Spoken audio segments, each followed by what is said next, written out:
Let's give someone a bad day, huh?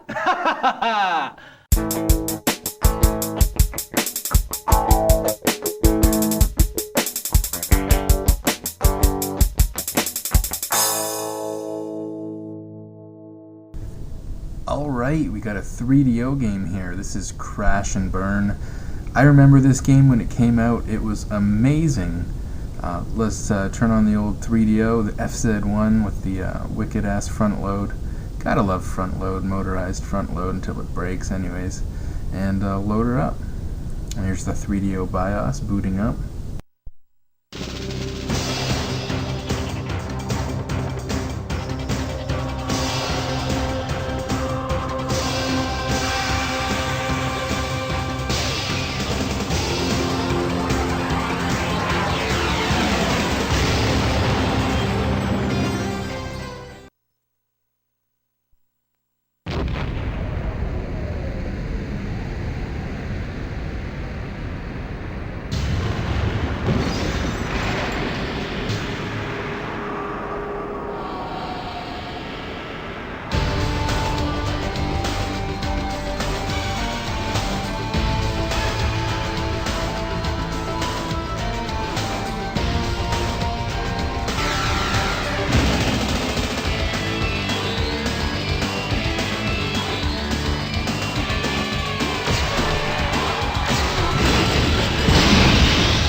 Alright, so this is Crash and Burn. We start off here with the character select. Different cars have different attributes. Some are faster, some have more armor, some have stronger weapons.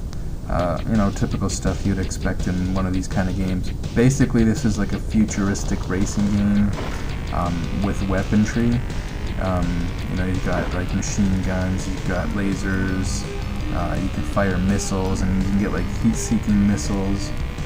You can even get mines that you can drop, and you can soup up your car. You can soup up the armor of your car, and you know, your car takes damage, which affects certain parts of the car. You know, this game is awesome. Really, just look at it. It's freaking jaw-dropping. This game came out in 1993. We're talking pre-Sega Saturn. We're talking pre-Sony PlayStation. You know, this game was just amazing for the time. This game is produced by Crystal Dynamics.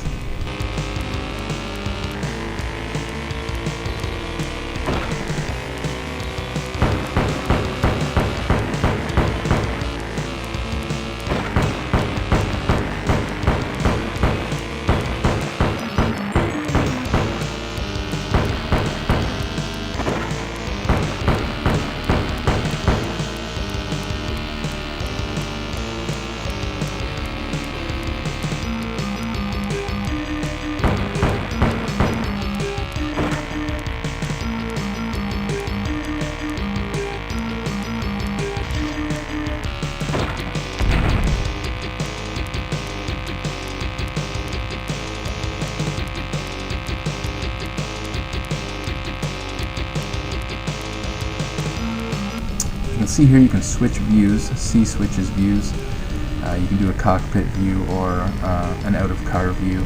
They both work very well. Usually I prefer the out-of-car or the in-car view, sorry, as I usually find it easier to play racing games. And this one, it doesn't seem to matter, and just pick the view that you like looking at better, because they both control. Here's the modifications. You can buy your upgrades. When you win the races, you get money. You can buy better weapons, missiles. You can buy the landmines. You can buy. You can soup up your armor and the tires. You know, you can.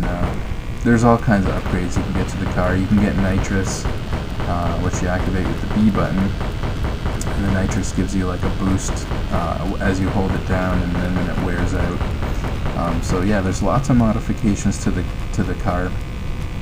There's a lot of races, and like I said, going through the races gets you the money to buy the upgrades. This game does have a save feature. It actually saves to the battery backup in the 3DO system, so it will save your game. The only downfall is it only saves one game, so you can't, you know, save multiple games if someone else is playing the game. they'll basically overwrite your game as soon as they start playing the tournament mode. So that kind of sucks, but I mean, you have the limitation of how much memory's in the 3DO also. You know, there was no memory cards for the 3DO, so you pretty much had to deal with what the 3DO had for memory. And yeah, there's quite a bit of tracks, although admittedly most of them look the same. But you know, there are some cool alterations to some of them that you get to see, and the different cars are really cool. You know, they've all got different weapons. Some of them have different weapons, and you know, like I said, they have different abilities as far as their, you know, defense goes, their armor and stuff like that. Some of them accelerate faster, and you know, and two of them are pretty much good all-arounders. They're balanced. Here's the pit stop here. The pit stop you can do on any lap, and it'll reload your weapons, and it will repair your car.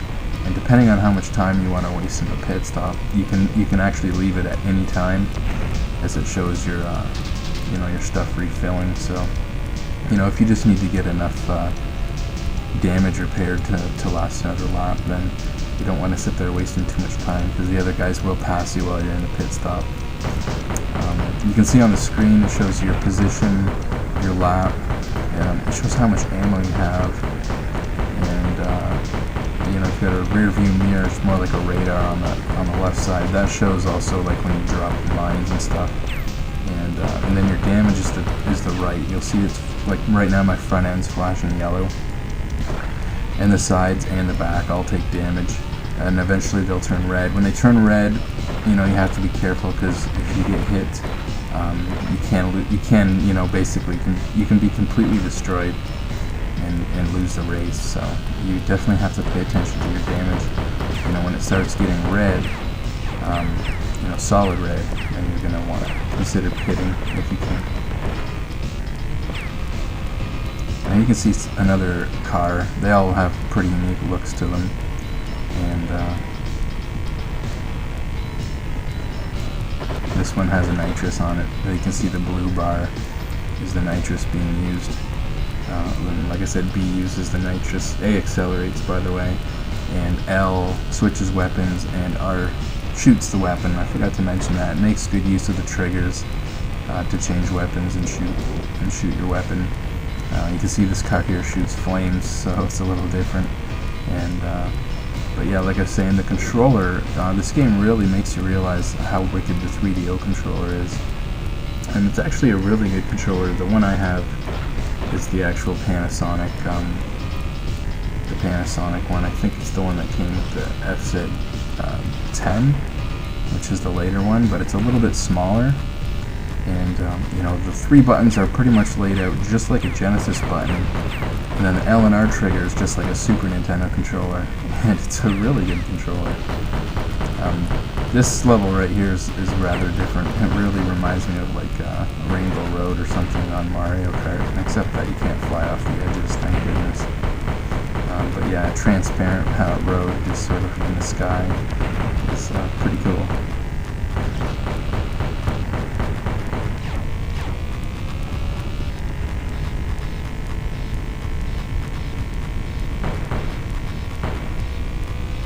There is another game called Crash and Burn, released in 2005 for the Xbox and PlayStation 2. There's not really any relation to that, other than it is EA DOS, which was actually bought Crystal Dynamics. And here, last but not least, they give you a sneak peek to Solar Eclipse, which is another game made by Crystal Dynamics for the 3DO, and once again, the graphics are pretty jaw-dropping. 3DO really was a powerful system for the time.